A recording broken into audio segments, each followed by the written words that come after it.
नमस्कार दोस्तों, BR07 news में आप सभी का बहुत बहुत स्वागत है। दरभंगा एयरपोर्ट से लगातार बड़ी खुशखबरी आ रही है। चाहे हम फ्लाइटों की संख्या की बात करें या यात्रियों की संख्या की। अभी हाल ही में हमने आपको बताया था दरभंगा एयरपोर्ट से चेन्नई की डायरेक्ट फ्लाइट की सुविधा की शुरुआत होने वाली है।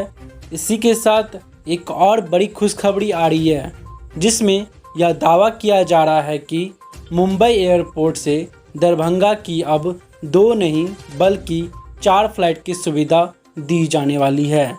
वहीं हम पहली फ़्लाइट की बात करें तो यह मुंबई से 10:50 पर उड़ान भरेगी और दरभंगा एयरपोर्ट पर 1:20 पर पहुंच जाएगी। वहीं हम दूसरी फ़्लाइट की बात करें तो यह 1 बजे उड़ान भरेगी और दिन के 3:20 पर पहुंच जाएगी। इसी के साथ तीसरी फ्लाइट की बात करें तो यह 1:30 पर उड़ान भरेगी और दिन के 3:50 पर पहुंच जाएगी।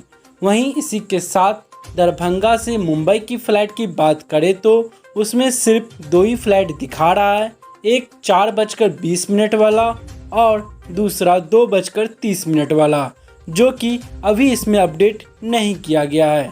इन सब का किराया की बात करें तो लगभग 4000 के पास रखा गया है, जो कि 15 अगस्त के बाद से 2 फ्लाइट एक्स्ट्रा दिखा रहा है मुंबई एयरपोर्ट से। जैसे हमें कोई और अपडेट मिलती है दरभंगा एयरपोर्ट से रिलेटेड, हम आप तक पहुंचाएंगे। धन्यवाद।